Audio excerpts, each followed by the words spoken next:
Lalu Prasad Yadav, king maker से लेकर jail तक की यात्रा। फिलहाल लालू प्रसाद यादव दिल्ली के एम्स अस्पताल में अपना इलाज करवा रहे हैं। लेकिन क्या आप जानते हैं कि एक चपरासी फ्लैट में रहने वाला लड़का बिहार के सबसे बड़े घर यानी कि सीएम आवास तक कैसे पहुंचा? गोपालगंज का फुलवरिया गांव, जहां पर लालू प्रसाद यादव का जन्म हुआ था। फुलवरिया गांव से लालू का सफर बेहद आसान नहीं था। लालू अपने चाचा के साथ पटना में रहते थे। पटना यूनिवर्सिटी के छात्र थे और शुरू से ही छात्र राजनीति में उनकी बेहद रुचि थी। पटना के मिलर हाई स्कूल कैंपस में वो चपरासी आवास, जहां से लालू प्रसाद यादव ने अपने सियासी सफर की शुरुआत की थी। आज लालू भले ही जेल के अंदर हैं, लेकिन बिहार की राजनीति में माइनस लालू कुछ भी पॉसिबल नहीं है। आज उनके बेटे यानी कि तेजस्वी यादव बिहार में नेता प्रतिपक्ष हैं और पिछले विधानसभा चुनाव में उन्होंने बेहद बड़ा करिश्मा किया था। जेपी आंदोलन के साथ अपने राजनीतिक सफर की शुरुआत करने वाले लालू प्रसाद यादव पहले जनता दल के साथ थे। एक समय था जब उन्होंने देश के प्रधानमंत्री बनवाने तक की मुहर अपने हाथों से लगवाई थी। एक ऐसा भी वक्त था जब खुद कांग्रेस की अध्यक्ष सोनिया गांधी 2004 में लालू प्रसाद यादव के घर उनका धन्यवाद करने गई थी, वो भी सिर्फ इसलिए कि लालू के समर्थन से केंद्र में यूपीए की सरकार बनी थी। हालांकि कांग्रेस ने बाद में यानी कि 2009 में लालू को अपने खेमे से आउट कर दिया। वजह यह थी कि बिहार में लालू प्रसाद यादव ने सिर्फ 4 सीटें जीती थी, वो भी ऐसी स्थिति में जब रामविलास पासवान और समाजवादी पार्टी के साथ लालू प्रसाद यादव ने गठबंधन किया था।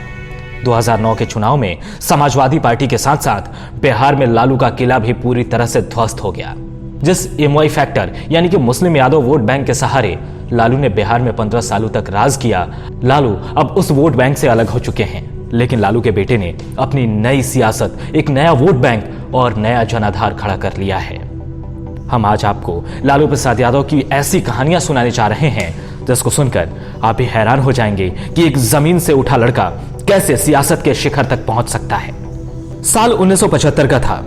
तब बांग्लादेश अलग हो चुका था, इंदिरा गांधी सत्ता में थी, लेकिन उनके खिलाफ पूरे देश में एक आंदोलन छिड़ी थी। आंदोलन इसलिए कि इंदिरा गांधी ने इमरजेंसी लगवा दी थी। इमरजेंसी के खिलाफ पटना में यानी कि बिहार की राजनीतिक राजधानी में सियासतदानों का जमावड़ा लगा था। उनकी अगुवाई कर रहे थे जयप्रकाश नारायण। उस आंदोलन को नाम दिया गया था जेपी आंदोलन का, जिसमें आज बिहार की राजनीति में लालू के सबसे बड़े धुर विरोधी नीतीश कुमार लालू के दोस्त थे। रविशंकर प्रसाद लालू यादव के साथ थे और लालू खुद पटना विश्वविद्यालय के छात्र संघ अध्यक्ष हुआ करते थे।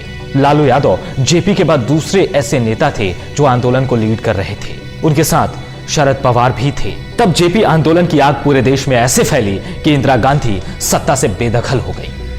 इंदिरा गांधी के सत्ता से बेदखल होने के बाद जनता दल का गठन हुआ, जिसमें लालू यादव को बड़ा ओहदा मिला। जनता दल की सीढ़ी पर चढ़कर वो बिहार के सीएम बने और बाद में चारा घोटाले में नाम आने के बाद अपनी पत्नी राबड़ी देवी को गद्दी पर बिठा दिया। राबड़ी देवी जो आम महिला थी, घर में खाना बनाती थी, लेकिन लालू की कृपा से बिहार की सीएम बन गई। वो कहते हैं ना, गुरूर किसी का नहीं होता। ऐसा ही हुआ लालू प्रसाद यादव के साथ। जब लालू सियासी शिखर पर बैठे थे तो उन्होंने लोगों का अपमान करना शुरू कर दिया। कहा जाता है कि लालू में घमंड आ गया था। चाटुकारों की फौज उनके आसपास बैठने लगी थी। जब कभी होली के मौके पर उनके घर पर सांस्कृतिक कार्यक्रम का आयोजन होता था तो उसमें लालू लौंडा नाच करवाते थे। 2004 के लोकसभा चुनाव में उनकी पार्टी ने बहुत अच्छा प्रदर्शन किया। खुद लालू देश के रेल मंत्री बन गए। हालांकि 2009 के चुनाव में लालू को ऐसा लगने लगा था कि वो अब किंग मेकर बन गए, लेकिन ऐसा हो नहीं पाया। सिर्फ 4 सीटों पर वो सिमट गए और खुद उनकी बीवी राबड़ी देवी भी छपरा से चुनाव हार गई। इसके बाद उनकी जिंदगी में उतार आते गए। लालू जेल चले गए। अब बारी थी उनकी पार्टी आरजेडी को बिहार की सत्ता में स्थापित करना, लेकिन इसके लिए लालू प्रसाद यादव के पास कोई ऑप्शन नहीं था। आखिरी में उन्होंने तेजस्वी को चुना और नीतीश कुमार की सीढ़ी से बिहार के उप मुख्यमंत्री की कुर्सी तक अपने बेटे को पहुंचा दिया। फिलहाल उनका बेटा बिहार में यूं कहें कि नीतीश कुमार के बाद दूसरा सबसे बड़ा नेता बन चुका है, तो इसमें कोई गलत बात नहीं होगी। आने वाले समय में अब लालू बाहर आते हैं या नहीं आते हैं, इस समय के गर्भ में छिपा है, लेकिन इतना साफ हो जाता है कि अगर कोई मेहनत करे तो वो शिखर तक जरूर पहुंच सकता है।